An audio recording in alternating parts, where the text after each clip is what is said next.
बैठ के पढ़ता था। किताब भी मतलब वो लेता था तो ऐसे पानी की छींटे मार के फिर किताब लेता था मास्टर, फिर देखता था उसको, उसको दूर से देखता था। और उसको पानी पीना होता तो बांस की नली बांध रखी थी, उस नली में यहाँ पानी डालते थे और वो वहां दूर पानी पीता था। लेकिन मेरी बेटी का सर फूट गया था, मैं मेरा दर्द तो भूल गई उसको। कपड़ा जला के, गांव में ऐसे ही करते हैं ना, जब किसी सर फूट जाता है तो कपड़ा जला के उसमें कपड़ा ठोंस देते हैं। मतलब ब्लाउज पकड़ खींच के एकदम उठाया मेरे को, मैं घबरा गई क्या हो गया। इसने ना थानेदार साहब की वर्दी फाड़ दी, ये कर दिया वो कर दिया यार। वो तुरंत चालान पेश कर दिया मेरा 1-2 घंटे में। फिर हम जैसे बाहर निकले, एक साइकिल जल रही थी, टिप्पण लटक रहा था साइकिल पर। ये क्यों जल रही, क्या हो गया? कि इसको मजदूर को जला दिया, अभी मार दिया इसको। 2 दिन बाद फिर अफवाह उड़ाई कि हिंदू लड़कियों का स्तन काट के वहां पटक रखी है चौराहे पे।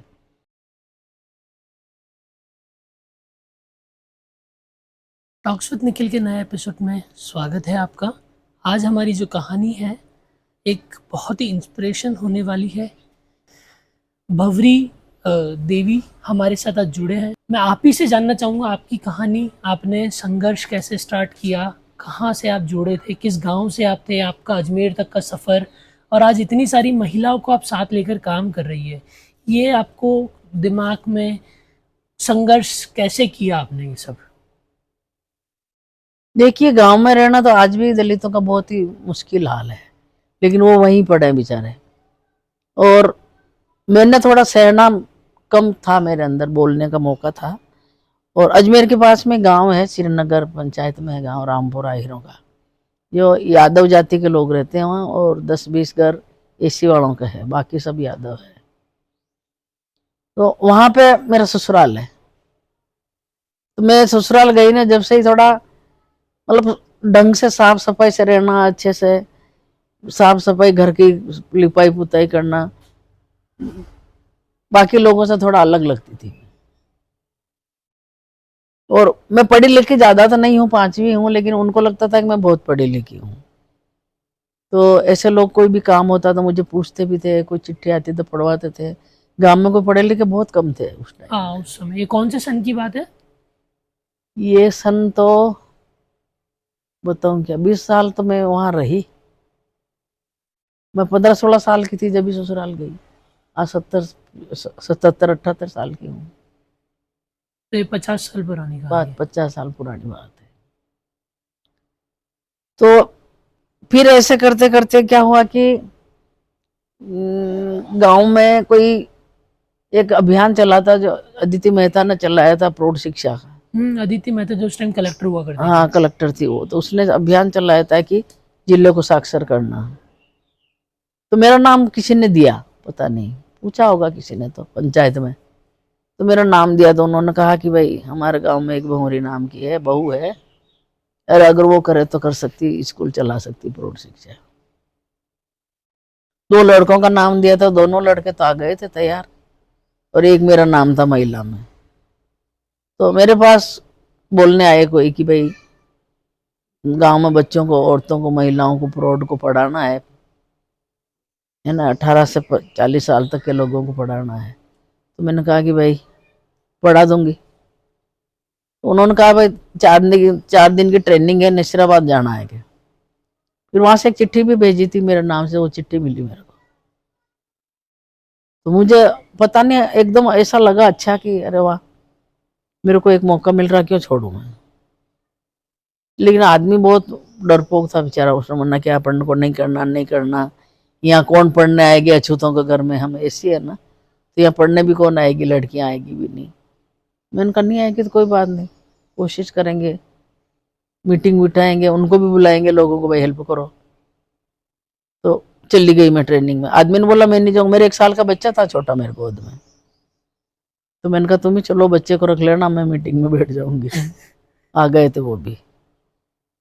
फिर वहाँ मीटिंग में जो सारी जो चर्चाएं चली थी, कैसे शिक्षा शुरू करना, क्या व्यवहार होना चाहिए तुम्हारा, तुम कैसे लोगों को, महिलाओं को इम्प्रेस करो, तुम्हारे साथ क्यों जुड़ेगी किसान महिलाएं, खेती करने वाली, अपने ढोर डांगर पर चराने वाली, अगर जोड़ना है तो आप क्या करोगे, कैसे करोगे, उन्होंने तरीका बताया था सारा।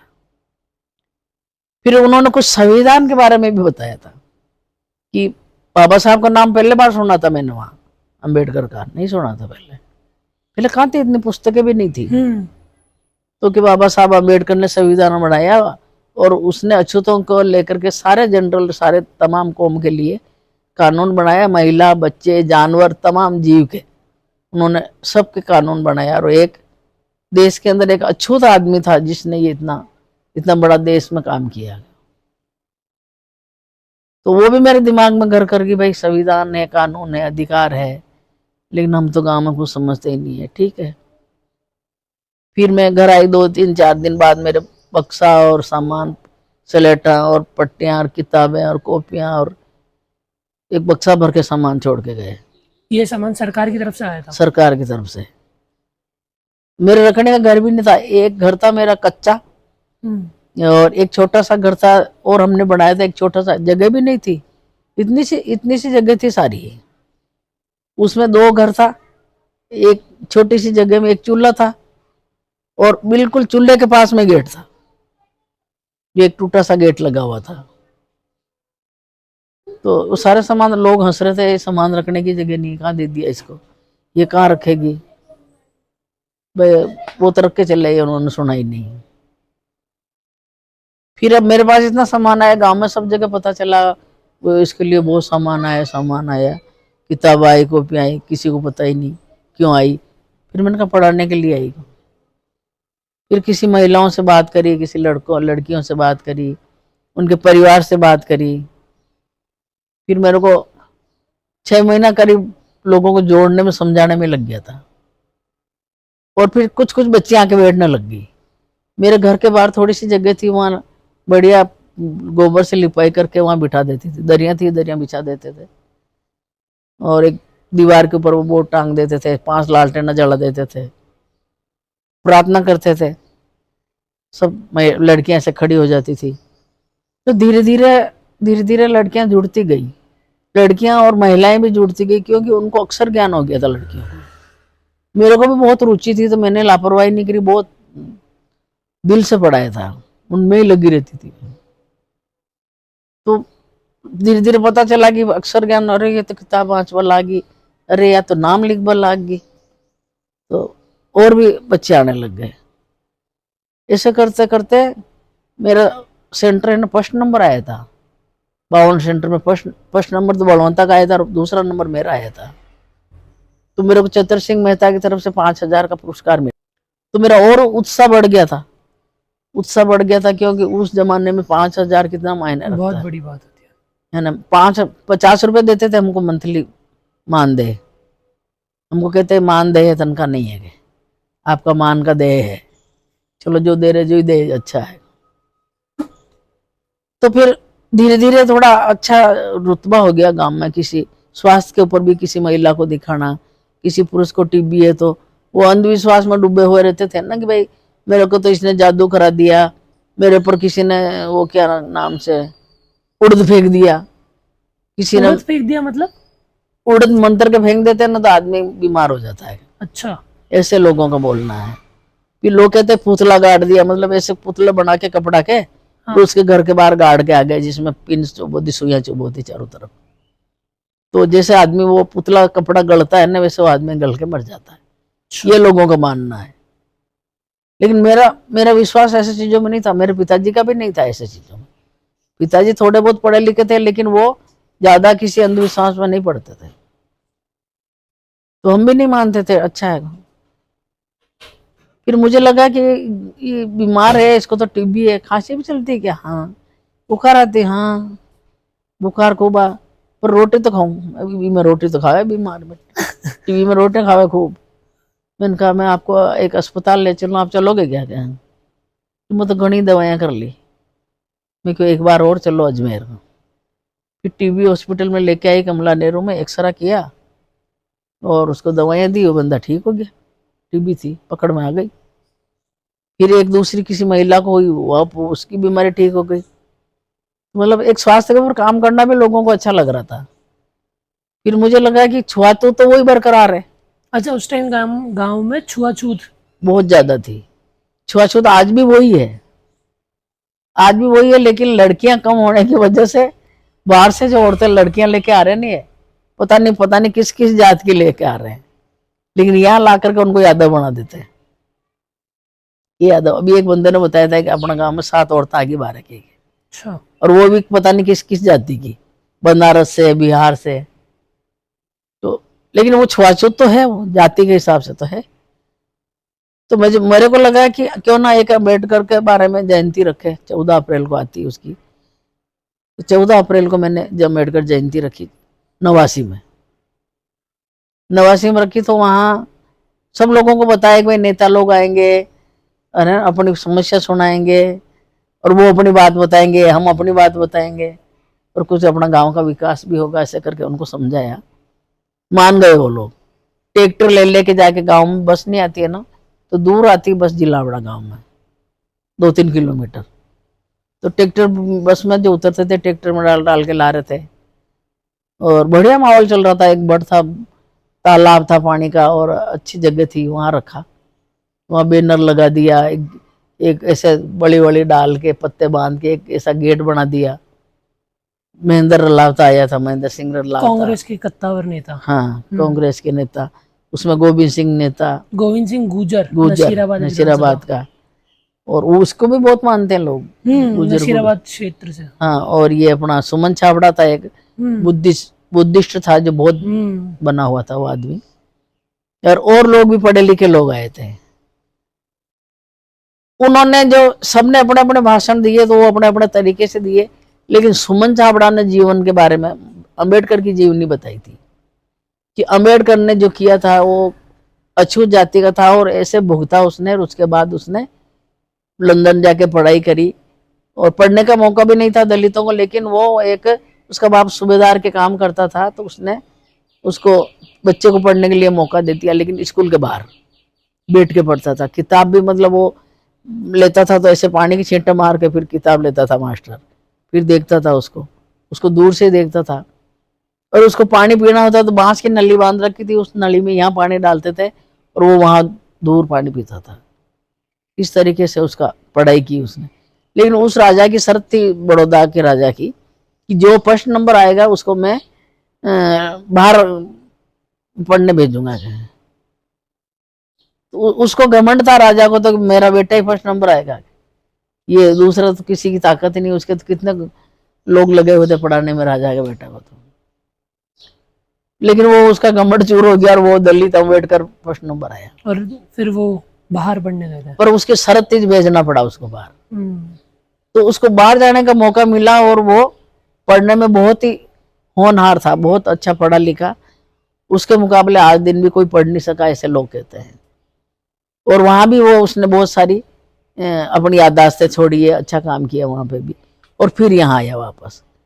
जब तक इन्होंने अपने छोटे बच्चे, लुगाई, सारों को सबको कुर्बानी दी, छोड़ के चला गया वो।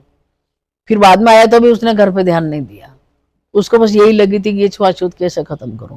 जो बहता हुआ पानी नदी का था, प्राकृतिक दिया हो, वो पानी भी नहीं पी सकते थे। जो एक महान क्रांति दिवस है, मई जून में आती है वो, उस दिन है ना, बाबा साहब ने लोगों को इकट्ठा करके, चौबदार तालाब का नाम था, और उसमें जाकर के उन्होंने पानी छुआ। फिर नर्मदा नदी का पानी छुआ, तो लोगों ने खूब मारा, लठ मारा लोगों को, कईयों को घायल किया, कईयों के टेंट वेंट फाड़ दिए। बदमाशों ने बहुत हंगामा किया, लेकिन उन्होंने हार नहीं मानी। ये चीजें सुन के उनको लगी कि ये तो छुआछूत मिटाने आए, ये तो बात ही उल्टी हो गई। उनको ये समझ में नहीं आया कि वो एक कहानी बता रहा है किसी की। उनको लगा कि ये इसलिए इसने यहाँ रखा है। तो 2-4 लोग थे भी बदमाश ऐसे थे, क्योंकि वो रात को लड़कियों को छेड़ते थे। तो मैं उनका विरोध करती थी, उनके घर में जाके माँ बाप को भी बोला था, भाई बच्चे को समझा लो, अगर सरकारी काम में कहीं आगे बात चलेगी तो गांव बदनाम हो जाए। तो वो वैसे मेरे पे चलते थे। उन लोगों ने ऐसा हंगामा किया, किसी ने पत्थर मारा, बैनर फाड़ दिया, ऊपर चढ़ के माइक फेंक दिया, बड़ पे लगा हुआ था जिसको, और भागो भागो भागो, एकदम हल्ला मचा, जोरदार भगदड़ मची, लोग भागे। काफी सारे लोग हो गए थे, 300 से 400 लोग हो गए थे, क्योंकि सारे सेंटर के अम्बेडकर के, ये प्रौढ़ शिक्षा के सेंटर के लोग आए थे। फिर गांव के लोग भी देखने इकट्ठे हो गए सारे। एक पास में पूरा मुस्लिम बस्ती है, 4-5 हजार घरों की बस्ती है, वहां से कुछ लोग आए थे। वहां 2 सेंटर चलते थे, दोनों सेंटर के लोग आए थे, पास में था तो और ज्यादा लोग आ गए देखने। तो ऐसा करके भागे सारे, और वहां सिर्फ एक अकेली मैं खड़ी रह गई। सब भाग गए? सब भाग गए, जितने नेता आए थे? सब अपनी अपनी गाड़ियां ले गए, एक भी नहीं दिखा मेरे को। तो अब मैं क्या करूं? लोगों ने मुझे भी पत्थर मार फेंका, मुझे भी मारा, लेकिन मेरी बेटी का सर फूट गया था। मैं मेरा दर्द तो भूल गई उसको। कपड़ा जला के, गांव में ऐसे ही करते हैं ना, जब किसी सर फूट जाता है तो कपड़ा जला के उसमें कपड़ा ठोंस देते हैं, जला हुआ कपड़ा, और फिर कोई दवा लगा देते। ऐसी ऐसी थी ग्रामीण दवाइयाँ। तो मैं भी कपड़ा जला के उसके लगाया और उसको पकड़ के घर ले जा रही थी। मैं घर गई जब तक तो आधा गांव मेरे घर के बाहर खड़ा था, और गेट वेट तोड़ दिया। मेरे एक खाट थी ऐसी पलंग छोटी सी, उसको तोड़ दिया। कच्ची दीवारें थी, उनको तोड़ दिया। बहुत हंगामा मच रहा था, गालियां दे रहे थे खूब। घर पे कोई नहीं था, मेरी सास थी एक बूढ़ी डोकरी, और रो रही थी बेचारी बैठे बैठे। उसने कभी देखा ही नहीं। जैसे मैं घर गई तो मेरे पे लगा रहे सब। फिर वो किसी ने, और ऐसे लोग भी थे जो तुम घर आके मारपीट मत करो, चले जाओ यहाँ से, समझाया भी था किसी ने, वो चले गए। आपको भी मारा? मारा, लेकिन मैं मेरे मार को तो भूल गई मैं, और बाकी चिंता में पड़ गई किसी को मार न दे ये लोग, भीड़। ऐसे फिक्र में थी मैं। बाद में क्या हुआ, जो ये मारपीट हुई सब हुई ना, तो मैंने क्या करा, श्रीनगर जाकर रिपोर्ट करी। पहले तो सबको बताया, सरपंच को बताया, वार्ड पंच को बताया, गांव के पटेल पंचों को बताया, उन्हीं के पंच है, यादव पंच, उनको बताया। क्योंकि देखो ऐसा हुआ, मैंने कोई पाप तो नहीं किया, और मेरे साथ ऐसे मारपीट हुई, मेरे घर में नुकसान हो गया, मेरी बच्ची को मारा। तो क्यों जा जा जा, तो थाने जा सीधी, हम कुछ नहीं कर सकते हैं। जब मैं थाने गई, 10 किलोमीटर है गांव से थाना। थाने गई तो पहले बात पहुंच गई थी वहां, तो पुलिस ने भगा दिया मेरे को डांट के। अच्छा, आपकी रिपोर्ट भी नहीं लिखी? नहीं, भगा दिया। बोला कि अच्छा, मेरे को तो नहीं लगता तेरे को मारा, मुझे तो नहीं लगता, तूने साड़ी पहन रखी है, तू तो घड़ी बांध रखी है, तू तो एकदम अलग से लग रही है। बोला थानेदार भी इस तरीके का मेरे साथ बात कर रहा था, और मैं हाथ जोड़ के खड़ी थी। फिर तेरा आदमी कहाँ है? मेरा आदमी तो घर पे ही है, उसको लेके आ। तो वो तो आवे ही नहीं, आदमी तो इतना डरपोक है, मैं थाने जिंदगी में नहीं गया, जाऊं ही नहीं। फिर घर जाकर रोई। मतलब मेरा इतना हाल खराब हो गया था कि मरी नहीं, मैं आत्महत्या ही नहीं करी मैंने। फिर उसको कैसे कैसे समझा के लाई उसको। फिर थाना आया तो बाहर ही बैठ गया, दूर गेट के बाहर। यहाँ से अपना टेम्पो स्टैंड जितना दूर गेट है उसका, थाने का। अच्छा। इतना आगे लंबा है, गली के आगे, श्रीनगर का। जैसे मैंने कहा कि वो तो बाहर बैठा, आ ही नहीं रहा। तो थानेदार ने एक पुलिस भेजी, जाके उसको ऐसे डांटा कि जैसे वो कोई अपराधी। चल, यहाँ कैसे बैठा है? वो तेरी लुगाई तो अंदर है, तो यहाँ क्या कर रहा है? चल अंदर, तेरे को भी अंदर करते हैं। बेचारा हाथ जोड़ा है, मैं नहीं चलूंगा अंदर, मैं नहीं जाऊं बाबूजी, मैं नहीं जाऊं। चल खड़ा खड़ा, चल। उठे, डर को मेरे मारी। आया अंदर, अंदर आके बैठ गया हाथ जोड़ के। ये आ गया आदमी, क्या हुआ रे? मुझे पता नहीं साहब, इन्हें पूछ लो। कुछ बतावे नहीं वो तो। तेरे आदमी को तो कुछ पता ही नहीं, तू कैसे बोल रही? अरे भाई ये तो था ही नहीं, ये था तो भी भाग गया, कहीं छुप गया, मैंने देखा ही नहीं इसको तो। ठीक है, हाँ कर लेंगे कर लेंगे, जाओ रिपोर्ट कर लेंगे दर्ज, जाओ घर जाओ। काय की रिपोर्ट करी, भगा दिया हमको तो ऐसे करके। फिर मैं वापस यहाँ अजमेर आई। अजमेर आई तो ये जो सिस्टर है ना केरल वगैरह, इनका सोपिया किधर एक और वो है, सांस्विका करके एक संस्था है इनकी। हाँ, महिला संस्था। हाँ, पहले वो सामुदायिक विकास करके कार्यक्रम था इनका लिखा हुआ। तो ये महिलाएं भी थी उस मीटिंग में। इन्होंने एड्रेस दिया था तो मैं इनके पास आई। मैंने कहा ऐसा हो गया, अब क्या करूं? इनका गिरजा था गगवाना में, ये सारे वहां थे। फिर बोला हम प्रार्थना करते हैं, घर जाओ, है ना, खाना खा लो और घर जाओ। क्योंकि प्रार्थना से क्या होगा, मार रहे हैं वो लोग तो। नहीं, इन्होंने ज्यादा सुनवाई नहीं करी, भेज दिया घर, और प्रार्थना करने बैठ गए वास्तव में। फिर मुझे लगा कि कुछ होने वाला ही नहीं, अब क्या करूं? फिर घर गई, फिर वापस आई। फिर इसको बोला, मैंने कहा चलो तुम कुछ करो, मैं नहीं जाऊंगी घर पे, हम सबको मार देंगे वो। फिर एसपी के गए और कलेक्टर के गए, अदिति मेहता के पास। फिर इन्होंने सख्त ऑर्डर दिया। उन्होंने फिर बताया अपनी आंखों देखी हाल कि हम थे मीटिंग में, ऐसे पत्थर मारा, ऐसे करा, वैसे करा, और उसके बाद इसका क्या हाल हुआ हमको पता नहीं। ये बात किसने बताई? इन्होंने बताई थी, सिस्टर ने। अच्छा।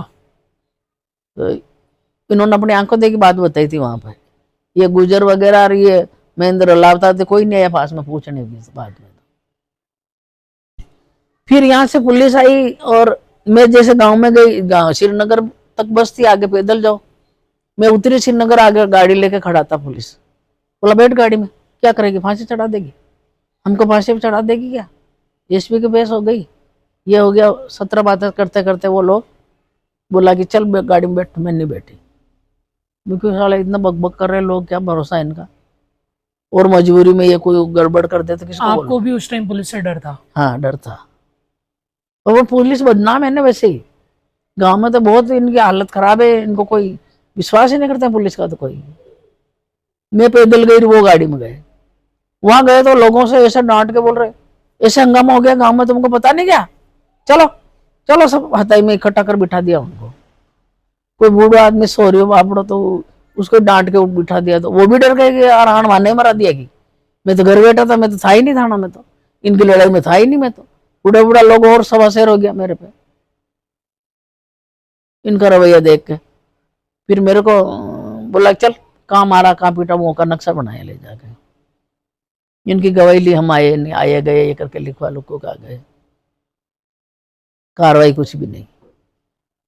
फिर रात को जिस दिन रिपोर्ट हुई गांव में खबर फैली, पुलिस आई, उस दिन रात को फिर काफी लोगों ने आके मारा, सोए हुए को मारा हमको।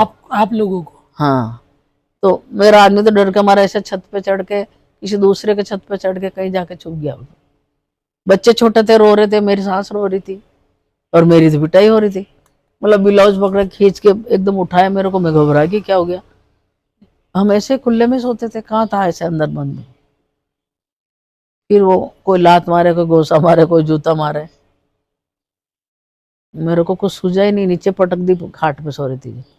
पर नीचे एक हमेशा एक कुल्हाड़ी लेके सोती थी मेरे पास में, 2-3 बकरियां बंधी रहती थी। ये कुत्ता बिल्ली आ जाए तो कुल्हाड़ी रखती थी, तो वो कुल्हाड़ी थी मेरे पास। मैं जैसे नीचे पड़ी, वो कुल्हाड़ी हाथ में आ गई मेरे। तो कुल्हाड़ी लेके उनके एकदम ऊपर वार किया उनके ऊपर।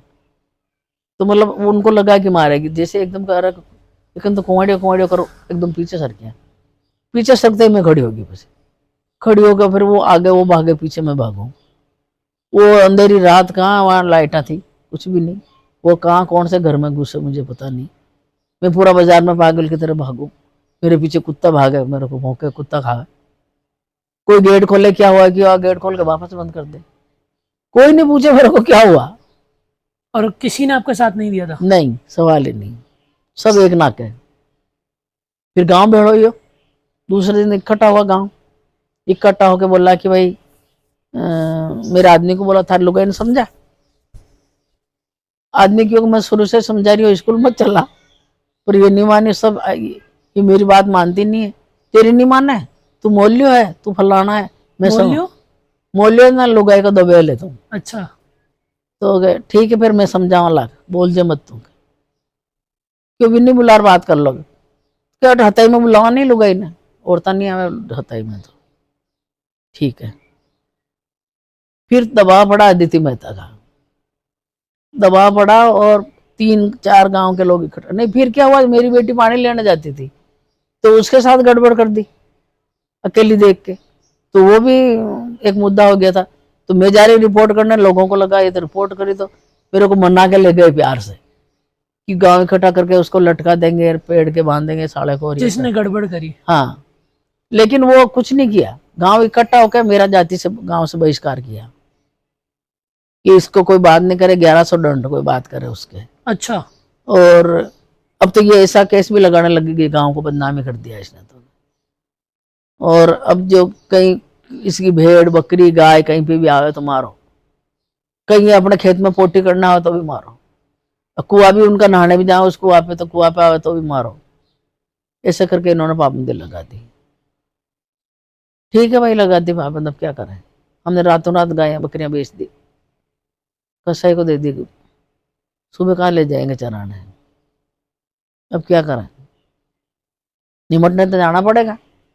कोई पत्थर फेंके पीछे लुगाया, लेकिन उन पत्थर से ऐसे मेरे मारने जैसा नहीं इधर उधर फेंके।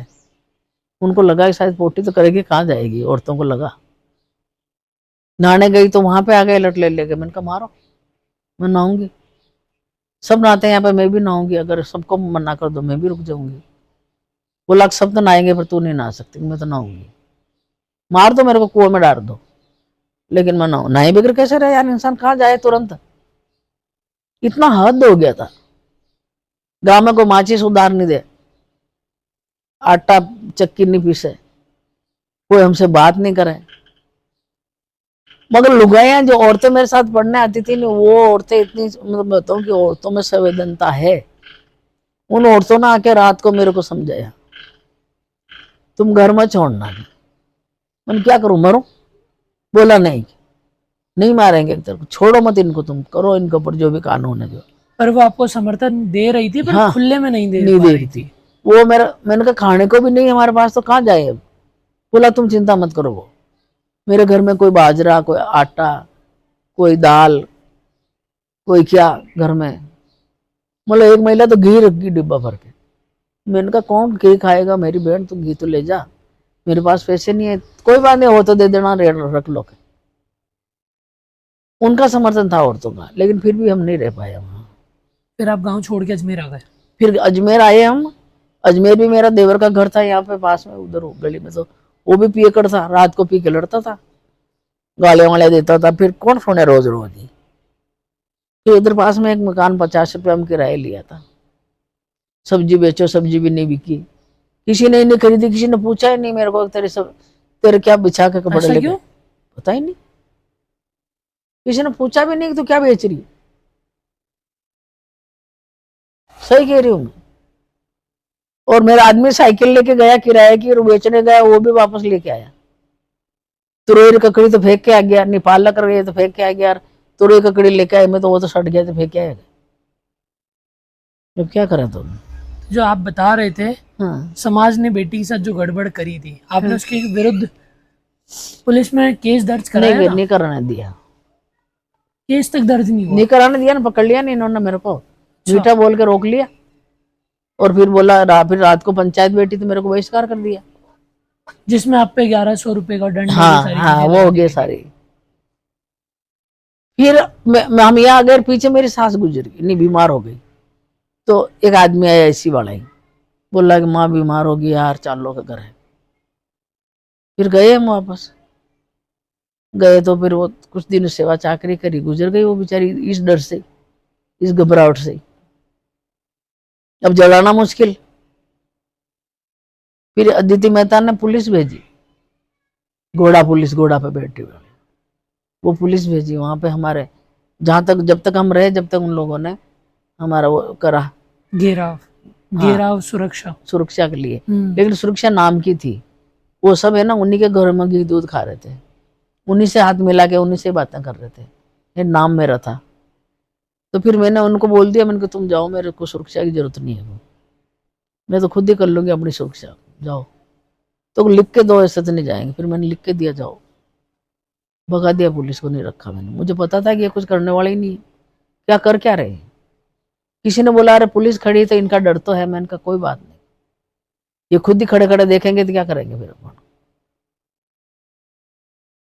ये सारी चीजें हो गई। फिर सास गुजरने के बाद हम यहाँ गए, फिर वापस हम गांव में गए। यहाँ आने के बाद आपने कितनी महिलाओं के लिए काम किया? यहाँ महिलाओं के लिए, आप यहाँ नवासी में आ गए थे, हाँ, और उस टाइम अजमेर में 4 साल बाद, 3 साल बाद एक बहुत बड़ा कांड निकल के सामने आया।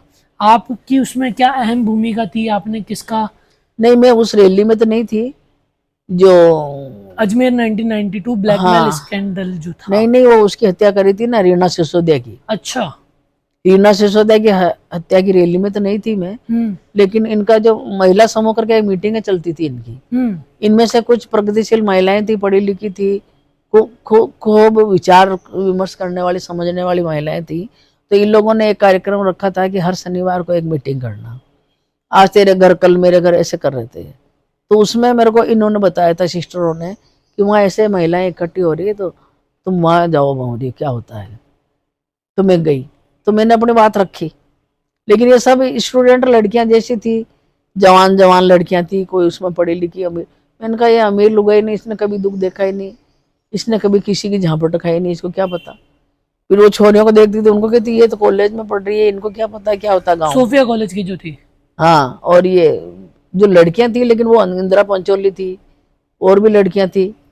एक वहाँ खादी मोहल्ले की एक महिला और थी, तो तमजीज नाम की, और बाकी जो ज्योति भार्गव और ये महिलाएं, दीपा मार्टिन, जो लेक्चरर थे। हाँ, वहां से और भी थी, सावित्री के लेक्चरर के साथ, इसकी साथी और थी कोई, जो संतोष भार्गव थी। ऐसे करके बहुत सारी महिलाएं थी। तो इन महिलाओं के बीच में बात रखी थी, तो इन्होंने कहा कि भाई, फिर ये आपस में बात कर रही थी, करती थी कि हम क्या करें क्या करें। फिर इन्होंने यहाँ डिप्टी था अजमेर का, उस डिप्टी से बात करी जाके। फिर वहाँ गांव में मीटिंग रखी थी, श्रीनगर पंचायत में, शायद थाने में रखी थी। तो वहाँ के लोगों को, कुछ को गाड़ी में भर भर के लाए थे लोगों को, कि भाई इसने क्या गलती करी ऐसी, तुमने इसके साथ ऐसा क्यों किया। तो कोई गलती नहीं, क्या बताओ मेरी।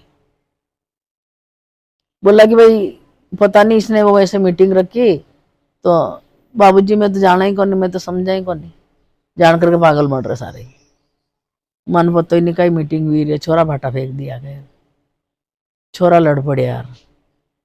अरे भाई कहीं तो नुकसान हुई कि कहीं तो गलती हुई। ये एक बूढ़ो डोकरो साधु उठ गए क्या, हाँ साहब मैं बताऊं, कहीं बता कि मार बाड़ा में गोबर चुरा लेती। अब गोबर से तो लिपाई करते तो गोबर ही लाते थे, कहा से करे पुता है, तो तुम्हारा गोबर चुरा लेती, तो तुमने रिपोर्ट क्यों नहीं करी, गोबर चुराया तो फिर कहाँ रखा इसने गोबर। ये सब लुपाई पुताई करते हैं ना, इसलिए ले आती थी। तो वो डिवाइस पे भी मारना पड़े रहे, हम भी गांव के ही हैं, हमारे कौन सा सबके गाय भैंसे थोड़ी, हम किसी के दूसरे के यहाँ से लाते हैं, उसमें कुछ नहीं निकला। लेकिन वो यहाँ जो वहाँ जो एफआईआर दर्ज हुई, और वो केस है ना, जो सबसे पहले मेरा उस केस में एसी एक्ट लगा था, एसी एक्ट का वो लागू, SC एक्ट जो था वो पहला केस आपका दर्ज हुआ था। मेरा अजमेर में दर्ज हुआ था, पूरे अजमेर जिले में। हाँ, तो मतलब वो एक उपलब्धि तो थी, लेकिन केस तो मैं हारी गई। केस किस रीजन से हारे, समाज का दबाव था नहीं, या पूरा विपक्ष एकदम से मजबूत एकजुट हो गया था? विपक्ष मजबूत था, और एसी वाले लोग थे ना, जो पर आपकी गलती नहीं थी, मेरे खिलाफ आए थे एसी के लोग। अच्छा, उनको समझ सिखा के लाए थे, भाई चलो मेरा हमारा को, क्योंकि आप बता रहे थे मुझे कि आप किसी भी भगवान को नहीं मानती हो, आप बाबा साहब भीमराव अंबेडकर के संविधान को ही मानते हो, आपके पूरे घर में एक भी भगवान की तस्वीर मूर्ति नहीं है, साहब ने बताया था। ऐसा क्यों? वो इसलिए मेरा विश्वास उठ गया, नहीं हमने इतना दुख झेला, पर कहीं भगवान ने मदद नहीं करी हमारी।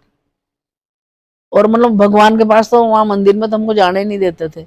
मंदिर के बाहर में जो सारे कार्तिक स्नान करती है ना औरतें, तो मैंने भी किया था कार्तिक स्नान, तो सब औरतें मंदिर जाती थी, तो मैं भी उनके पीछे पीछे जाती थी।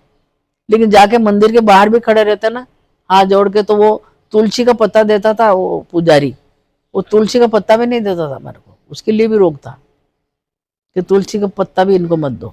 ये जो छुआछूत उस समय गांव में चल रही थी, इसके खिलाफ आपने क्या आवाज उठाई, या इसको खत्म करने के लिए आपने कितना संघर्ष किया? ये छुआछूत की वजह से तो केस लगाया था। हाँ, कि ये पहला केस था उस गांव में, आखिरी भी था, किसी ने नहीं किया आज दिन तक वहां केस। आज भी वहां पे कोई केस नहीं, कोई नहीं, केस ही नहीं आज दिन तक कोई भी। वो मैंने केस किया था उनका, वो आपसी में कितने सर फोड़ते लड़ते हैं, तो वो आपसी में लड़ लड़ा के समट लेते हैं, और या एसी वाला तो किसी ने केस नहीं लगाया। तो सबसे पहले मैं ही बुरी पड़ी ना, तो ये एक धाक तो हुई मेरी, कि वहां कोई दलितों से लड़ते थे ना, तो वो कहता था कि मैं तो उसके पास जा रही हूँ।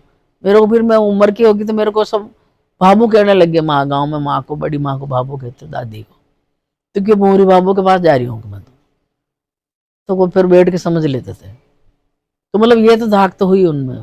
गांव में काफी सुधार आया, ऐसे बोल रहे हैं लोग जो पीछे रह रहे हैं, जो कि वो पहली वाली बात नहीं है। पहले तो मतलब साइकिल पे बैठ के बाजार में निकलता तो उसको मारते थे, है ना। जो धोती पहनते गांव के लोग, तो वो धोती भी नीचे नीचे छटका के चलो। बहुत सारे लोग धोती को ऐसे ऊपर लगा लेते हैं, तो वो ऐसे ऊपर लगा के नहीं चलते थे, धोती को भी नीचे रख के चलो। फिर जब आप अजमेर आए, मेरा मेन इस पे बात कर रहा हूँ मैं कि आप 89 में अजमेर आ गए थे। 92 में यहाँ पे 1992 में जो कांड हुआ था, उसमें आपने अपनी अहम भूमिका निभाई थी या नहीं निभाई थी? नहीं, कोशिश तो करी थी हमने। वो पूरा ब्लैकमेल कांड क्या था? क्योंकि आज भी हम देखते हैं उसमें से काफी चीजों को हटा दिया गया है, कोई सच वो जो ब्लैकमेल कांड था ना, बहुत ही भयानक था वो। और उसमें बहुत अच्छे अच्छे घर की महिलाएं, लड़कियां थी उसमें, अच्छे खानदान की पढ़ी लिखी लड़कियां थी। मगर एक लड़की फंसी ना, तो दूसरी को फंसाए, तीसरी को फंसाए करके काफी सारी लड़कियां उसमें फंसी हुई थी। और इसमें समूह में भी, जो महिला समूह बना था, उस समूह में भी खूब मंथन हुआ था। तो मतलब फिर वहां जाकर के फैक्ट फाइंडिंग करी थी। अमरूद का बगीचा था इधर हटोंडे की तरफ, ट्रेन की पटरी के पास ही। तो वहां पे फैक्ट फाइंडिंग का खूब अच्छा गन्ना बगीचा है, अमरूद है। अभी तो ऐसे पता चल रहा है कि वो उजड़ गया सारा ही, लेकिन वो ऐसी जगह पे ये लोग ले जाते थे इनको। तो उसमें सभी जाति के थे, हिंदू मुसलमान सभी थे उसमें। उसमें जैन भी था जाति का कोई। तो मतलब ज्यादा मुस्लिमों का लोग लड़के बता रहे थे कि खादिमों के पैसे लड़के थे उसमें।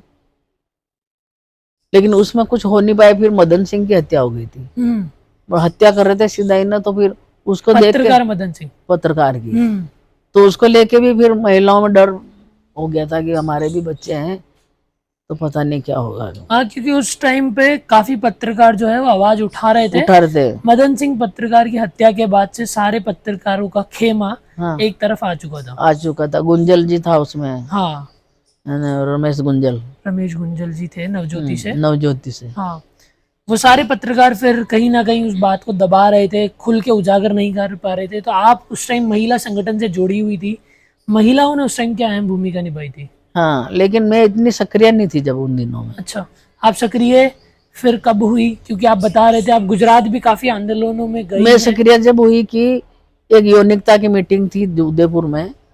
महिला समूह में जाती थी मैं, लेकिन हर शनिवार को जाती थी। बाकी अपना मेहनत मजदूरी करके हम जी रहे थे। तो वो क्या हुआ कि वहाँ मीटिंग थी, तो उस मीटिंग में एक मेरी कहानी टाइप लिखी थी। तो एक यौनिक हिंसा के ऊपर एक दिल्ली की साक्षी करके एक संस्था है, वो साक्षी फाउंडेशन, हाँ, वो लोग आए थे वहाँ। तो उन्होंने मेरी कहानी लिखी थी। तो एक प्रयास संस्था है चित्तौड़ की, उस प्रयास संस्था से भी, क्या नाम से एक बहन थी, वो उसने भी ये किया था, प्रीति ओझा, हाँ वो थी। इन्होंने कहानी लिखी और उसके बाद इन्होंने कहीं बाहर भेजी। तो शिकागो से फ्लोर फाउंडेशन से मुझे अवार्ड मिला था। तो उसमें बाहर के विदेशी पैसे थे, लेकिन मेरे को करीब 30,000 के करीब उसमें पैसे मिले थे। बाकी बोला किसी संस्था को दे दो, तो मैंने महिला समूह को दे दिया। तो उसके बाद मेरे को महिला समूह की तरफ से फिर ये तय हुआ कि भाई इसको हर महीने हम 500 रुपया देंगे, और ये गांव में काम करेगी या शहर में करेगी, जैसे भी करे, महिलाओं का जागरूकता का काम करे और औरतों को संगठित करे। तो फिर मैं असंगठित क्षेत्र में जाना शुरू कर दिया मैंने, आसपास के गांव में। तो जैसे रसूलपुरा है, घोघरा है, नारेली है ना, ये आसपास के गांव थे मेरे। ये क्या नाम से, छातड़ी थी, गगवाना था। और फिर इन गांवों में से फिर हमारा एक सेंटर था घोघरा में। तो फिर उसमें मेरे को ऐसे लगा कि मेरे को किसी और महिला की जरूरत है। तो एक छग्गीबाई भील थी अजमेर की, यहाँ की बंदिया की, उसको मैंने, वो पढ़ी लिखी थी, तो उसको मैंने जोड़ा था फिर कि भाई तुम अब मेरे साथ अपन चलें और घूम के महिलाओं का ग्रुप बना है। तो हमने ऐसे महिलाओं का ग्रुप बनाया था, उसमें ज्यादा करके पीड़ित महिलाओं ने भाग लिया था। नहीं, जो आप पे किताब लिखी गई थी, वो किताब में क्या ऐसा था कि आपको एक जागरूक महिला के रूप में आगे लेकर आ रहे थे और महिलाओं को शिक्षित करने के लिए आपको ऐसे आगे सम्मानित कर रहे थे, आगे बढ़ा रहे थे? ऐसा क्या आपकी कहानी लिखी गई थी? यही कहानी कि महिलाओं का ग्रुप बनाया था सक्रिय, और फिर हमने खुद ने फिर डरना छोड़ दिया। फिर कहीं जाके लड़ते भिड़ते थे, अन्याय के खिलाफ खड़े हो जाते थे, और फिर पुलिस से मुकाबला करने लग गए। फिर तो पुलिस से भी नहीं डरते थे, पुलिस को डराते थे उल्टा। और फिर बाद में जो महिलाओं का ग्रुप मजबूत बनता गया ना, वैसे हमारी ताकत बढ़ती गई। और क्या होता था कि एक पुरुष सत्तात्मक एक ढांचा है, उस ढांचे में घरेलू हिंसा की ज्यादा पीड़ित थी महिलाएं। गांव में हालत खराब था, वो शराब में नशे में औरतों के बच्चों के साथ मारपीट करते थे। कोई कहाँ घरों घरों में छुपती फिरती औरतें रात को, कहीं घास के ढेर में छुप रही, कहीं बाड़े में छुप रही, कोई जाके कहीं आत्महत्या कर रही। ऐसा माहौल था गांव में, अभी भी है ऐसा ही। तो ऐसे लोगों महिलाओं को हमने तैयार किया था, और फिर यहाँ घोघरा में एक सम्मेलन किया था हमने। सम्मेलन किया था और सम्मेलन की शुरुआत करी थी हमने पेरा फेरी को लेकर के। जो पेरा फेरी करके एक योजना थी गवर्नमेंट की, सरकार की, जो सरकार चाहती थी कि भाई वो जनसंख्या बढ़े अजमेर की, और उसके माध्यम से हमको विकास के नाम से पैसे मिले। तो इनको एशियन बैंक से खूब पैसे मिल रहे थे, तो पैसों में थोड़ी कटौती हो रही थी। तो इन्होंने बहुत सारे गांवों को जोड़ा, डुम्बाडार इधर आसपास क्षेत्र के बहुत सारे गांव, 40-50 गांव को जोड़ा इन्होंने, और उसको शहरीकरण में शामिल कर दिया। लेकिन शहरी का विकास आज दिन तक भी नहीं हुआ वहां पे। तो शहर का विकास तो आज भी नहीं है, लेकिन उनके नाम से पैसे ले रहे थे। तो हमने इसका विरोध किया था। फिर औरतों ने, औरतों ने विरोध करके इसके खिलाफ हमने सम्मेलन किया था।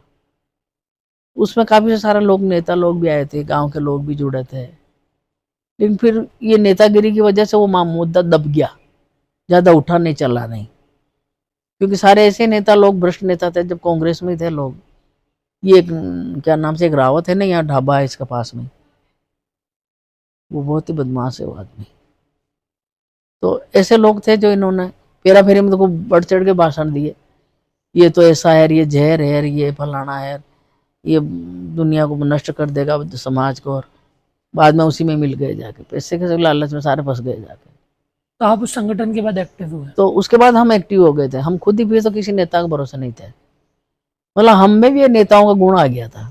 वो गुण नहीं जो बर्बाद करने वाला, वो गुण था जो लोगों को समझाते थे, बोलते थे। तो कई महिलाओं के बच्चे उठा के ले जाते थे, है ना, माँ से बच्चे छीन लेते, औरत को लात मार देते, भग जा। कौन करता था ऐसा? ये पति करते थे। फिर उन बच्चों का क्या करते थे? बच्चों को घर ले जा, अपना अपने पास रख लेते थे। छोटे बच्चे तो माँ दादा दादी को सौंप देते, तुम पालो। तो और ज्यादा छोटे है तो और ऐसे ही पड़े रहते बेचारे। और उस औरत का क्या होता था जो औरत मायके में पड़ी रो रही हो, समाज इकट्ठी हो रही थी, मर्दों के मतलब वंश किसका माना जाता है? मर्दों का माना जाता है ना, कि औरत का वंश तो माना ही नहीं जाता है। तो उसका वंश है, वो ले गया। तो एक हमने प्रतिशतात्मक को भी चुनौती दी थी। हम जाके बच्चा उठा लाते थे, हम खुद जाके, और माँ को बोलते उठा तो बच्चा, हम खड़े हैं। और कोई कुछ नहीं कर सकता था, और सामना करता था, लड़ लेते थे, ले जाते थे बच्चे, ले आते आप गाड़ी पे में। कितने पुलिस केस लगे अभी तक टोटल? ऐसे तो मेरे को एक तो बिसलपुर में भी लगा 2-3 केस। तो बिसलपुर में कौन से? बिसलपुर में जो आंदोलन हुआ था ना, वो बांध बनते टाइप डैम वाला, और डैम विस्थापितों के लिए हमने पूरा रोड रोक दिया था, अंदर मटेरियल नहीं आने दे रहे थे डैम बनाने के लिए। ऐसा क्यों? वो तो लोगों को पहले संतुष्ट नहीं किया था ना, लोगों को मुआवजा नहीं दिया था, लोगों को कोई कुछ भी नहीं, विस्थापन करने का ही कानून था, हटाने का कानून था, वापिस स्थापित करने का कानून नहीं था। नहीं, उनको हटाते समय की एक राशि दी जा रही थी। राशि दी जा रही थी, लेकिन बहुत कौड़ियों के दाम थी। आपकी जमीन या करोड़ों की है, और सरकार तय करके पैसे दे रही थी। उसमें आपने क्या अहम भूमिका निभाई? उसमें हमने लोगों को जागरूक किया और सरकार को जगाया हमने। कैसे?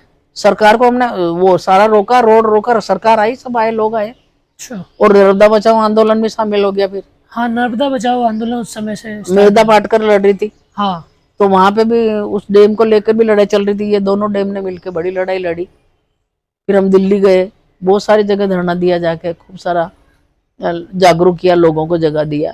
दलाल लोग थे, वो पैसे खा गए थे, उन्होंने पैसे वापस दिए, पैसे तक वापस दिलाए। तो मतलब ये एक बड़ा काम किया था वहां पे, इसलिए केस भी लगा था। कितने टोटल केस लगे होंगे?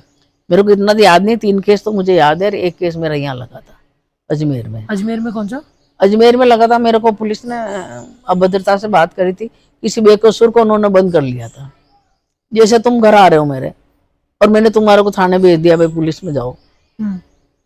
पहले हम जाते थे तो तुम क्यों आए, हम तो इसकी बात दर्ज कर लेते। तुम पहले उस पीड़ित को भेज देते, तो पीड़ित गया तो उसको बोला कि समझौता कर, जिसने मारा है उससे तू समझौता कर। तो उस बंदे ने मेरे को फोन बताया, फोन तो था नहीं पहले, पता नहीं किसने बोला था। कि है ना, जो ऐसे बोल रहा है कि तो समझो तो कर लेगा, उसकी औरत ने। तो मैंने कहा जी जी वो तो बोल रहा है, कह रहे हो तो समझो तो कर ले, राजीनामा कर ले। तो मैं राजीनामा किस बात का करूँगा? तो मैंने कहा वो क्या बोल रहा है कि तेरे को बंद कर दूंगा। मैं कहा हो जा बंद। शाम का टाइम था, कर लिया बंद। रात को तो मैं गई नहीं। सुबह हम 2-3 महिलाएं गई, सुबह चाय भी नहीं भी, कुछ भी नहीं, मेरा रात भर ही नींद नहीं आई। ये कैसे बदमाशी कर ली पुलिस ने। गई जाके पुलिस को बोला भाई यहाँ सुवालाल आया तुम्हारे पास? तो नहीं है। तो फिर मैं डर गई, भाई कहाँ भेज दिया उसको। मैंने कहा यहीं पे है, मुझे देखने दो, अंदर जाने दो। नहीं नहीं जा सकते हो। वो अंग्रेजी में बताया नॉट अलाउड। में क्या बोला ना को जाने देने मेरे को, नहीं मान्य, वो नहीं जाने दिया मेरे को। पुलिस खड़ा हो गया था। फिर थानेदार से बात करी जाके कि साहब ऐसे एक बंदा है अंदर, आप मुझे मिलने नहीं दे रहे हो, क्या काम है? तो वो काम बताओ। वो अंदर से ही। मैंने कहा मैं अंदर आ सकती हूँ? नहीं नहीं वहीं से बता दो। फिर मैंने गुस्सा है, तार बाप को घर थोड़ी है, तूने बोला कि वहीं से बात करो। ये हमारे लिए बैठा तो हम अंदर क्यों नहीं आएंगे? फिर एकदम मैं अंदर घुस गई और कुर्सी खींच के, पास में कुर्सी फटती खींच के बैठ गई। और फिर मैंने कहा आप मुझे मना क्यों कर रहे हो? आप पब्लिक के लिए बैठे हो ना। तो बोला कि हाँ इसलिए मना कर रहा था मैं कि आप गुस्से में थी। मैंने कहा मैं तो कोई गुस्से में नहीं हूँ, गुस्से में तो आप लग रहे हो। क्या काम है? मैंने कहा सुवालाल आया। तो वो तो रोड पे झगड़ रहा था, तो 151 में शांति भंग कर रहे थे, हम ले आए। और बेचारा वो था ही नहीं, किसी बढ़िया की गाड़ी चला रहा। मैंने कहा वो था ही नहीं, आप इतना झूठ क्यों बोल रहे हो? बढ़िया को बुलाऊं, इस बढ़िया की गाड़ी चलाता है वो, कि बढ़िया कोई गवाही उठा के ले आएगी, हम कैसे मान लेंगे? हमने तो आंखों से देखा और तो झूठ बोल रही हो। आंखों से देखे और मुंह उठा के लाए। मैंने कहा सरासर झूठ बोल रहे हो। एक आदमी दलाल बैठा था वहीं का वो। ये पुलिस वाला है ना, ये भी मतलब जमीन की दलाली करते हैं। जो जमीनें बिकती ना आसपास की, वो माफियों को पकड़ के रखते हैं। और उनमें से एक पता नहीं क्या गड़बड़ कर रुकड़ा के वो काम करवा देते, थाने में केस आता था दबा देते। मुझे लगा ये भी दलाल है साला बेटा, मुझे पता है इसका। तो उसने बोले क्या कर लोगे? फिर मेरे को गुस्सा आ गया, भाई तुम क्या कर लोगे, तुम कर क्या लोगे? तो कि मैं अभी बंद करवा दूंगा। फिर ऐसे करते वो पता नहीं क्या बोला मेरे को। फिर मेरे को गुस्सा आ गया, फिर मेरा दिमाग ज्यादा ही पारा चढ़ गया। फिर मैं जैसे उठी, जैसे मैंने कहा इसकी वर्दी तो नहीं फाड़ू, मैं सारा गला ही पकड़ूंगा। तो वर्दी फाड़ने में तो फंस जाएंगे। तो मैंने सीधा गला पकड़ने की कोशिश करी, वो छुड़ा के भागा।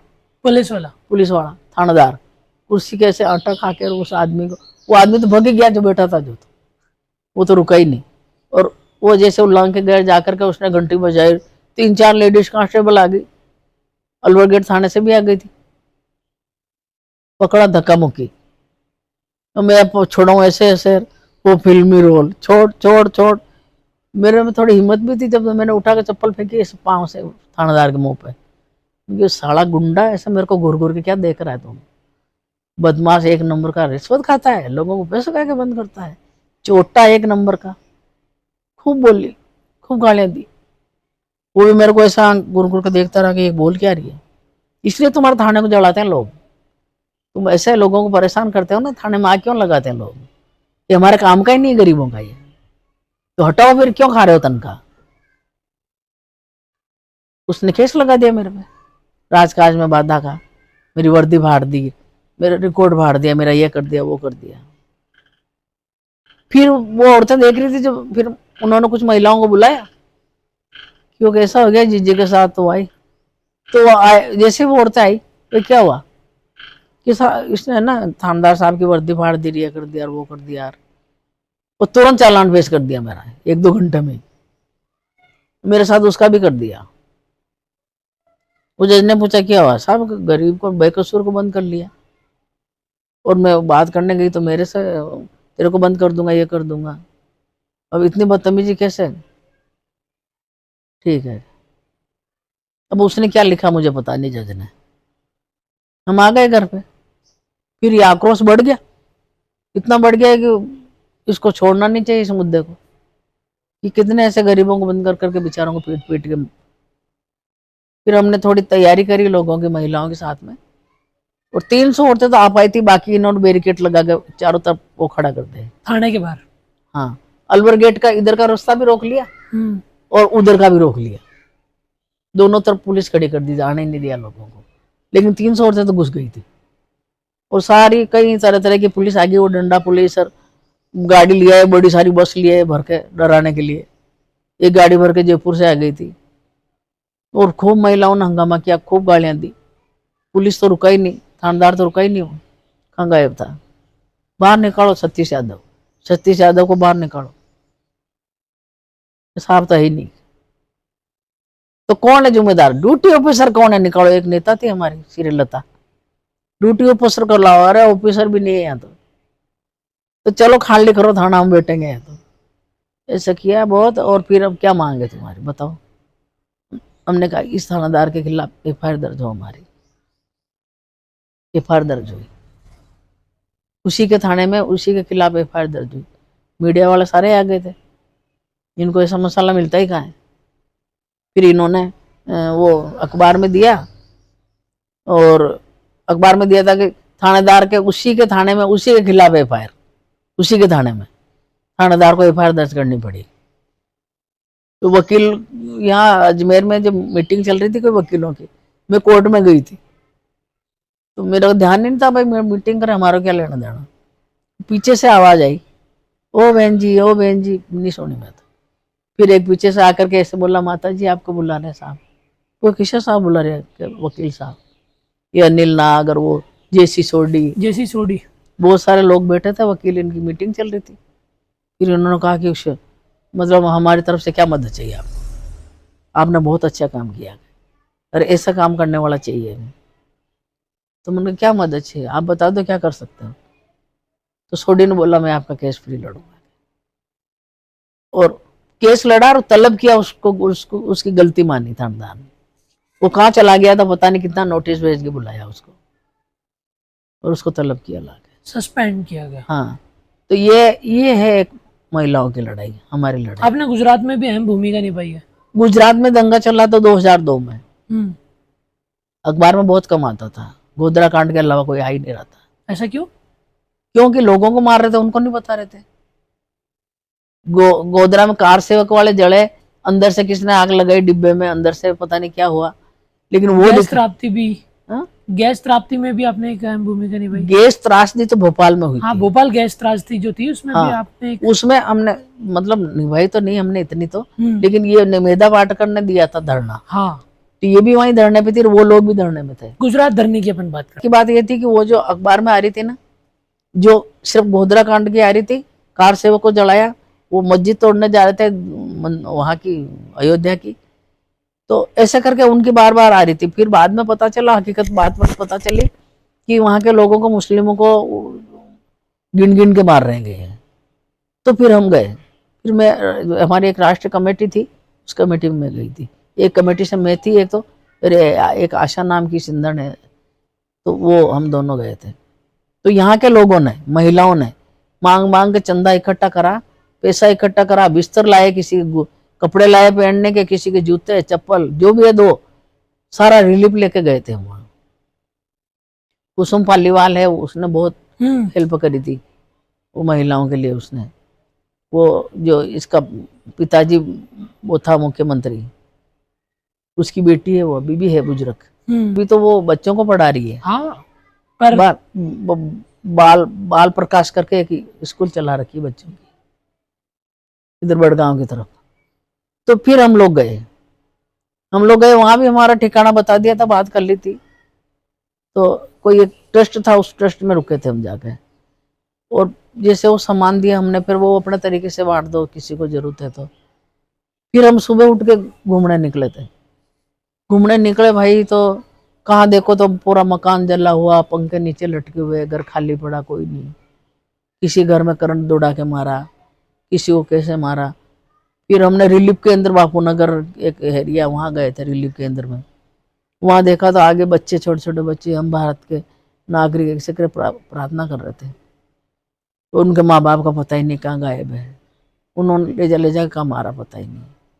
कुछ महिलाएं नंगे पाँव, किसके पाँव में चप्पल ही नहीं, कोई महिला कैसे थी, चावल ऐसे कपड़े में लेके खा रही थी, बर्तन ही नहीं था।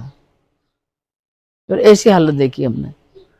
फिर हम लोग एक कैंप, एक और था अलग, एक कैंप वहां गए थे, शाह आलम कैंप, वहां गए थे, वहां पे यही हाल था। वहां पे भी कपड़े में चावल खा रहे थे, ऐसे बिछा दिया कपड़ा और उसमें खा रहे थे। और वहां पे भी यही हाल था कि कोई क्या लाया तो हमको दे दो, क्या लाया तो हमको दे दो। फिर जहां इनके साथ जो घटनाएं घटी थी उन महिलाओं से मिले जाके, वो महिलाएं वहीं कैंप में बता रही थी हमको कि ऐसे घुसे, हमारे खुद के हमारे बेटा के दोस्त थे, वो हमारे घर में घुसे, भैया तुम तो हमारे घर में खाते पीते, मेरे बेटा जैसा हो, तुम तो दोस्त हो मेरे बेटा के, लेकिन वो भी हमको मार रहे थे। और मारा छोटी छोटी, मतलब एक गंगा राम गंगा सोसाइटी करके एक जगह बना रखी किसी ने, हिंदुत्व ने, तो उसके बाहर पुलिस खड़ी थी। जैसे महिलाएं भाग के जा रही तो उस पुलिस ने बोला घुस जाओ इसमें, मैं खड़ा हूं घुस जाओ इसमें। वो 40-50 औरतों को अंदर घुसा दिया उसमें। और फिर वो आई भगदड़,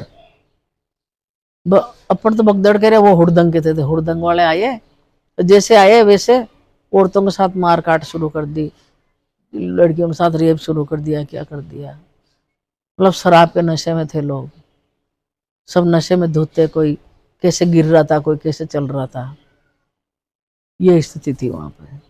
फिर हम जैसे बाहर निकले, एक साइकिल जल रही थी, टिप्पण लटक रहा था साइकिल पर, ये क्यों जल रही, क्या हो गया, कि इसको मजदूर को जला दिया, अभी मार दिया इसको। वो आ रहा था कहीं मजदूरी करके, था मुस्लिम, उसको मारा और वो लाश ले गए उठा के। ये दंगा आखिरी में धर्म के नाम पे बढ़ गया था, क्या आपको भी ऐसा लगता है? नहीं, वो धर्म के नाम पे बढ़ा था, लेकिन इनकी एक साजिश भी थी। लेकिन खास बात ये थी कि वहां अफवाह फैलाई गई थी, बहुत ज्यादा अफवाह फैलाई थी कि हिंदू लड़कियों को, 2 हिंदू लड़कियों का, एक तो गोधरा कांड में इनका ही नाम आया था कि ट्रेन में आग इन्होंने लगाई स्टेशन पे। हालांकि अंदर से आग लगी तो लोग अंदर कैसे घुसे होंगे, बंद था गेट। तो जांच कमेटी में तो यही आया कि आग तो अंदर से लगी है, लेकिन जो बंद हो गए, जो मारे गए, उनको कौन पूछे। तो कई लोगों को वहां गोधरा स्टेशन खाली करवा दिया, मुस्लिम जो अपना व्यापार करते थे उनको वहां से खाली करवा दिया। फिर थोड़े दिन, 2 दिन बाद फिर अफवाह उड़ाई कि हिंदू लड़कियों का स्तन काट के वहां पटक रखी है चौराहे पे, उनका रेप करके पटक दी और उनका स्तन काट दिया। झूठ थी ये अफवाह। जैसे अफवाह फैली, फिर धीरे धीरे लोग आक्रोश में आए, गुस्से में आए कि निकालो यहाँ से, मारो इनको, काटो। तो मार काटने के लिए वो बाहर से आदिवासी एरिया से लोगों को लाए थे पकड़ के, उनको शराब पिला पिला के लाए थे 100-100 200 रुपया उनको मजदूरी दे रहे थे और उनको लेके आए थे। और फिर ये खुद भी शामिल थे अंदर, ये चड्डे वाले, खाकी चड्डे वाले थे, ये बोल श्री राम बोल रहे थे, मार रहे थे। मतलब एक महिला का तो बच्चा पेट में होने वाला था, हॉस्पिटल ले गए कि 1-2 दिन में डिलीवरी हो जाएगी, जिसका पेट चीर के बच्चा को ऐसे तलवार में पोके जय श्री राम कर रहे थे। बिल्किस बानो के साथ में 15-20 लोगों ने रेप किया था और उसके पेट में बच्चा था।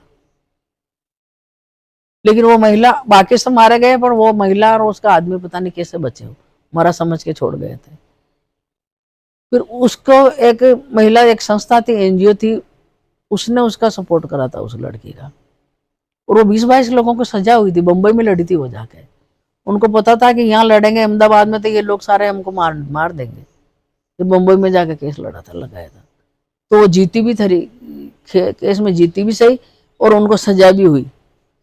लेकिन जो सरकार, अभी जो सरकार है ना, इस सरकार ने उनको माला पहना के, तिलक लगा के उनको बरी करा दिया वहां से। वैसे पेरोल पे बाहर ही घूम रहे थे वो, जो मुजरिम थे उनको, और वैसे पेरोल पे वैसे भी बाहर ही घूम रहे थे, पेरोल पे साहब कौन अंदर था, वो सब अपना काम कर रहे थे, मौज मस्ती कर रहे थे। फिर बाद में माला पहना के, तिलक लगा के उनको बरी किया था। तो मतलब जितना अपराध घटा है ना, उतना साबुद्दीन इनकाउंटर को ले गए, जज लोहिया को मारा था, वो सारे गायब है, कोई मुद्दा उठा ही नहीं। तो सारे मारने वाले यही नेता जो आज सत्ता में बैठे हैं, है ना। वो सारे कई सारे कांड है ना। गौरी लंकेश को मारा, जो वो अपनी बात, पत्रकार थी, रोज खुला में इनकी बात छाप रही थी, उसको घर जाके गोले से उड़ा दिया। जो कई लोगों को उड़ाया जिनका आज दिन तक पता ही नहीं है। और साबुद्दीन इनकाउंटर करा था, वो साबुद्दीन ही नहीं था, किसी और को मारा, फिर फूटा वो भंडा। किसी महिला ने, मेरा पति था उस जिसको इन्होंने मारा, और फिर वो इनका भंडा फूटा था।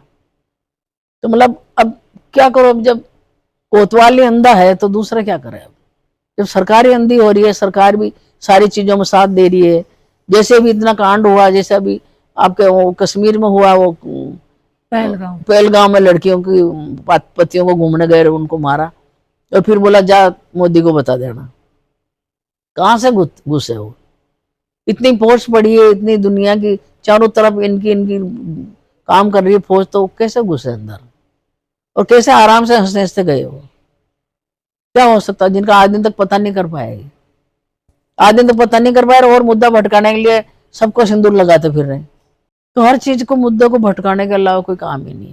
और अभी बड़ा एरोप्लेन का हादसा हो गया, अब सारे लोग उधर, उनका उधर चेहरा घुमा दिया। तो ऐसे बड़े बड़े हादसों में चेहरा घुमा देते हैं, और फिर भी पब्लिक अंधी ऐसे हो रही है कि चाहे कुछ भी हो जाओ। जो अभी सरकार है ये बहुत अच्छा काम कर रही है, मतलब झूठ के अलावा, फरेब झूठ के अलावा कुछ भी नहीं है इसके अंदर। सच्चाई देखो तब आपको पता चला है। लेकिन जो सच बोलता है ना, उसको भी ये उसकी अभिव्यक्ति की आजादी छीन के सीधा जेल में डालते हैं। समझ गए ना? जो पूना के पास में एक स्थान है जहां दलितों ने लड़ा था अंग्रेजों के सपोर्ट से, अरे इन पेशवों को खत्म किया था, भगाया था, ब्राह्मणवाद को खत्म किया था कि ब्राह्मणवाद है, इन्होंने छुआछूत फैलाई है। तो वो ब्राह्मणवाद के पीछे पड़े थे, तो अंग्रेजों को भी लगा कि ये तो गलत है, वो भी छुआछूत नहीं मानते थे।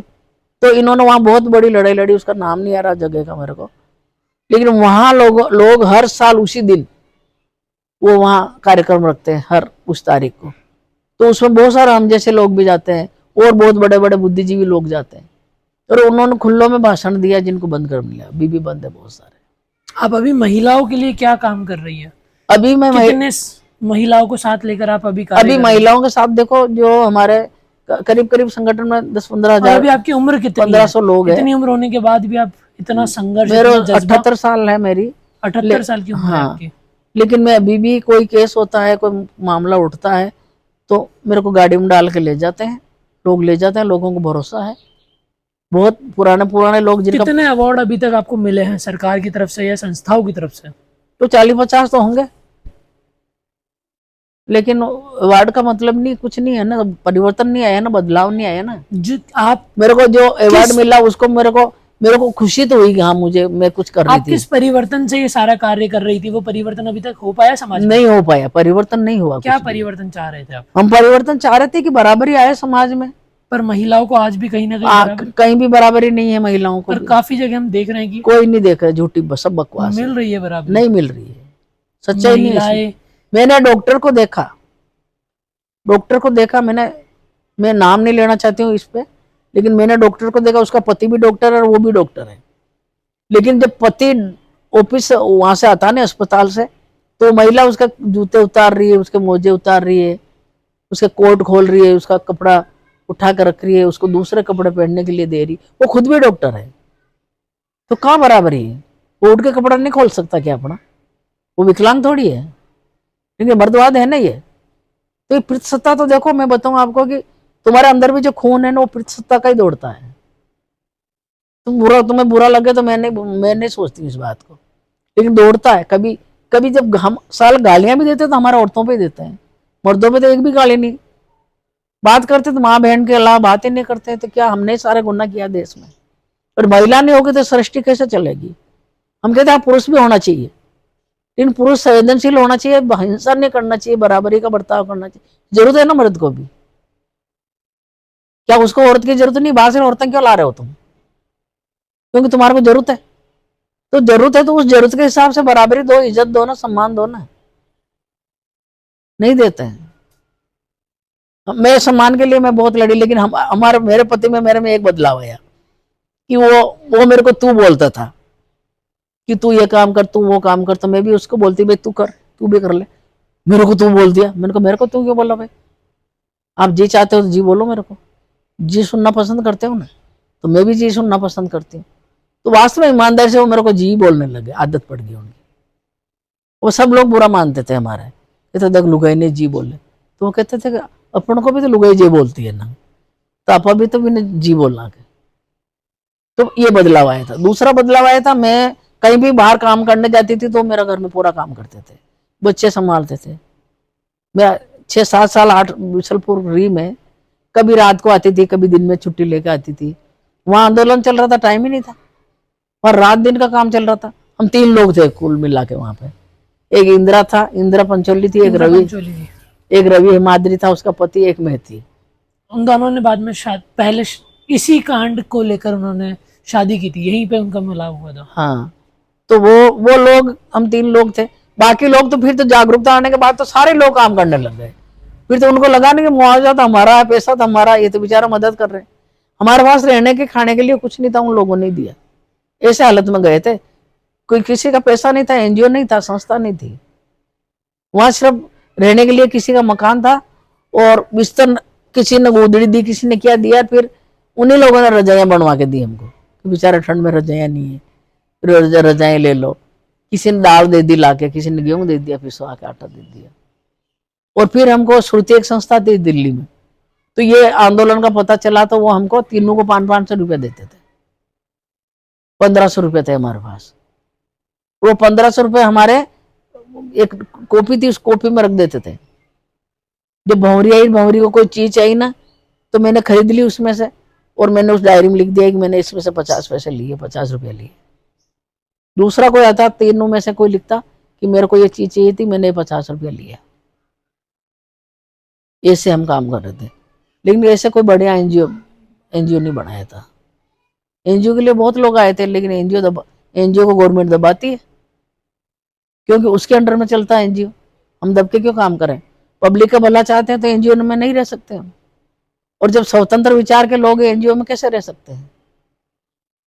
आप कहीं पे भी देख लो, भले अभी बहुत सारे ब्लैक लिस्ट में डाल दिया एनजीओ को। उनको अपनी मर्जी से काम नहीं करने देते हैं। जो सरकार से काम नहीं होता ना, वो उसको एनजीओ उठाता है उस काम को। ठीक है ना? भ्रूण हत्या नहीं रोक पाती सरकार तो एनजीओ उठाती है उसको। बाल विवाह नहीं रोक सकती तो एनजीओ रोकती है उसको, है ना? तो ये एनजीओ को, ये अपना काम उनके ऊपर थोप देते हैं। तो इसलिए हमने एनजीओ का वो नहीं सोचा। अभी आप करंट सिचुएशन में, अभी के टाइम में आप कितनी महिलाओं के साथ जुड़ के कार्य कर रही हैं? अभी वैसे तो 1000-1500 औरतें हैं, लेकिन सक्रिय तो बहुत कम ही है, 15-16। 1500 की संख्या में आप काम कर रही हैं और 15-16 सक्रिय हैं। हाँ, ऐसा क्यों? ऐसा तो सब अपने अपने, वो एक घर में दबाव भी थे ना, कोई बड़ा मुद्दा होता पर है। अगर ये नंबर का प्रतिशत देखा जाए तो 1% है ये टोटल। हाँ, मतलब अभी क्या, एक तो सरकार का दबाव हो गया चारों तरफ से, और दूसरा है तो सारे, मतलब हर मोहल्ले में जो प्रतिनिधि है, जनप्रतिनिधि, वो सारे इसी सरकार के चमचे हैं।